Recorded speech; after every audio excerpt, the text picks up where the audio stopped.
Hello everyone, this week's review is Dragon Ball Z, Son Goku, and Super Saiyan Goku. Now these kits are produced by Bandai and they are organic compared to the mechanical kits by the Gundam market. So these kits here are pretty similar in assembly, except that the fact is that this guy here is more beaten and tattered, where this guy here, he's got his gi and everything looks pretty fresh and new. Where here it's kind of like before and after, so night and day. But the hair color is different, and he does have some holes here and some wear in his gi down below here. The shoes have different shades of blue. This is a much darker, deep blue. It's a combination of dark blue and black.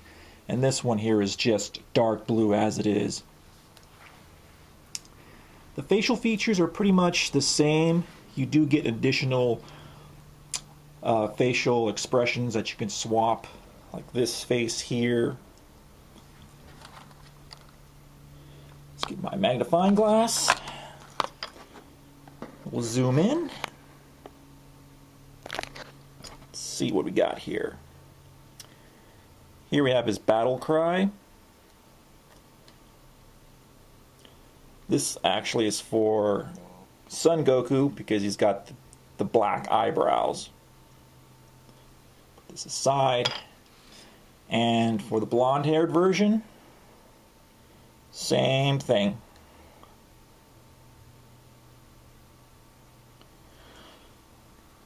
Okay, and you do get a set of open palms here for each individual character. I think they're the same guy. I'm not too familiar with this show, but I've watched it. I think the Son Goku's from the earlier episodes, and then later on this guy came in.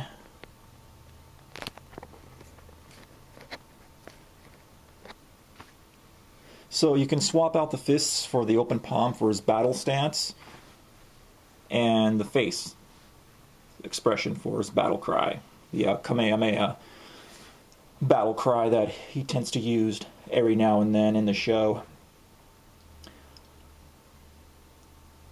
The colors on this here are mostly like a matte finish. This one here is a little bit more shinier because here he's pretty much like weathered, so I kind of just sprayed a matte spray over this guy, or a flat protector coat, to kind of just even out everything.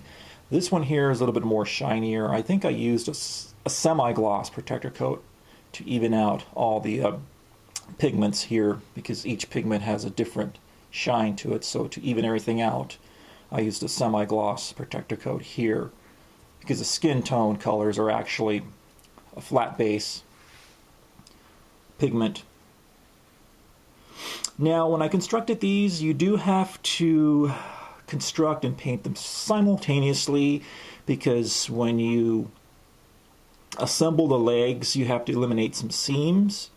So in order to do that, you have to mask off like either the top portion or the lower portion, which one you want to start first. So I'm going to raise his arm here. You have a seam here, and you need to use contour putty to fill up the gaps here, and sandpaper to manicure it. Same thing here, and also on inner thigh and the lower leg. It's a bit tricky to do because you have to mask off the knees and the back area. So you kind of have to maneuver the legs by tucking in like newspaper or paper. You have to cut out pieces and bits of paper that you just tuck in here and then bend it so it's completely masked off, and start airbrushing the manicured surface.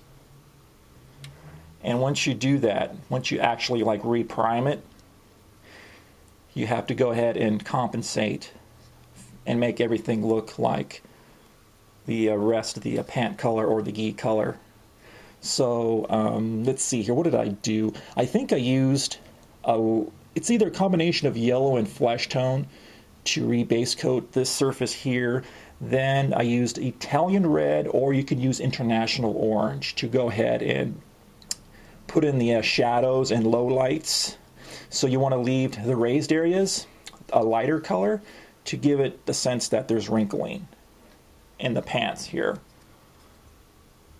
It's difficult because you do have to use pieces of masking tape to kind of plug in these wounded areas here, like on the knee and on his thigh, and also down here.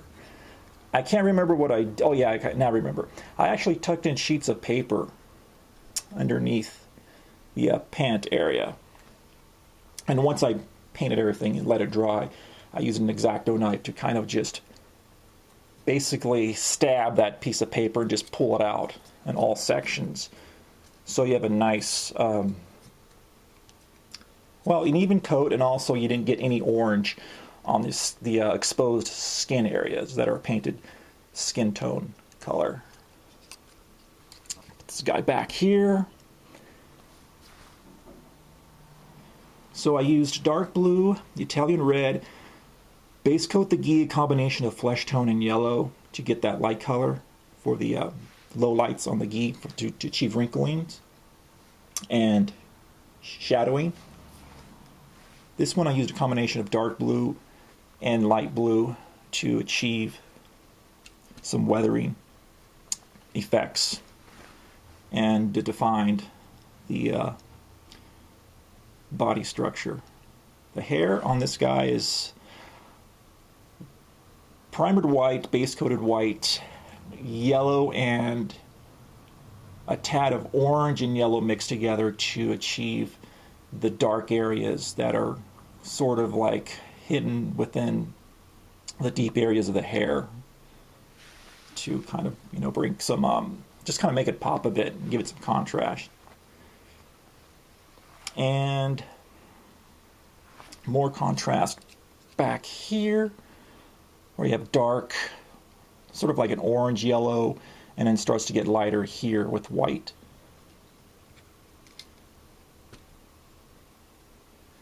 He does have a wound mark here that I just used flesh tone color and a liner brush and just gently used, just basically put a slash mark there.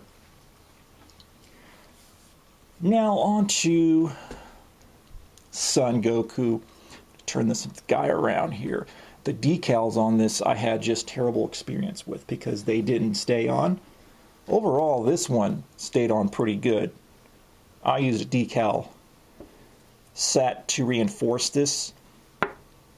Now this part here I don't understand, because if you do add the decal here and you start manhandling this, it's going to come right off. So this is actually painted on. So what I did is applied the decal, and as it started to flake off, I went ahead and used a number 2 pencil and just penciled in everything here, clean it off with sandpaper, base coated white. Between layers of white, use a hair dryer so it dries faster. You can get this done a lot sooner than you expect. It took me about 40 minutes to paint this kanji symbol here. So once I have everything painted white, I used a liner brush and semi-gloss black paint. Painted the frame and the symbol here that's actually hand-drawn with a pencil. So I do recommend doing that because the decals just didn't work for this guy. And I did use decal set to reinforce it, but it just doesn't work, because once you start manhandling this kit, it is definitely meant to do that, because you got to grip this here to start, you know, maneuvering the arms and the legs, and the decals were just getting all over my thumb. So better off just painting that on. Or what they should have done is just make like discs where you can just swap them out, you know, rather than just, well, you could paint them, the discs as well, but this is just something that they should do in the future, because you have a choice of different kanji symbols. So what I would do is just design this where you can just swap out the symbol. And same thing here too. So I can see this being re-released again multiple times. And what else?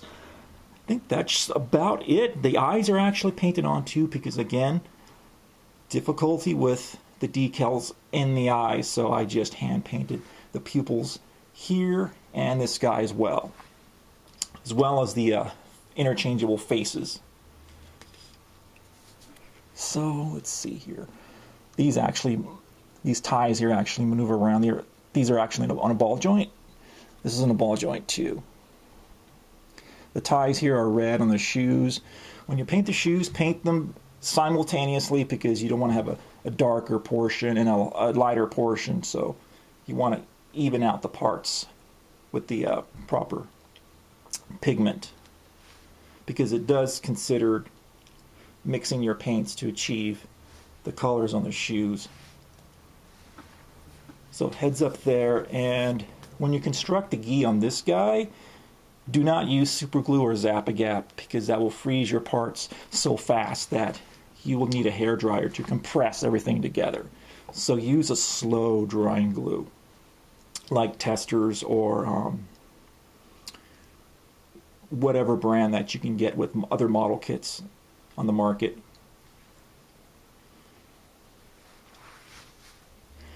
Would I recommend this if you're into like He-Man dolls, any like martial arts figures, whatever, muscle men? Yeah, it's a great addition to your collection. Now, this is also a commission, so these aren't mine. These are actually going to get shipped out tomorrow.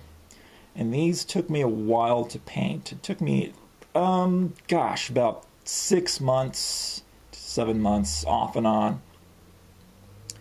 So I'd recommend building one at a time, or you can build two at a time if you can buy two of these guys, because the construction sequence is pretty much the same, except that he has a vest and this guy doesn't. So these are pretty much the same exact thing as the figure arts action figures on the market, because you can do some dynamic poses on this guy.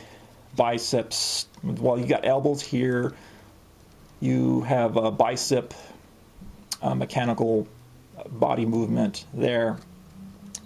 The wrists do rotate, but I'm going to leave this up to the guy where this is going to, the actual owner, because I'm not the owner of these, so he can do whatever he wants with them. So once everything is completely painted, I did put a protector coat over it, so that you can do some dynamic poses without any paint flaking off whatsoever. Let's turn this guy around. Came out quite beautiful with the different gradations of orange and yellow. Well, there's soft gradations actually. And the hair as well. So how tall are these? Well, let me get my ruler.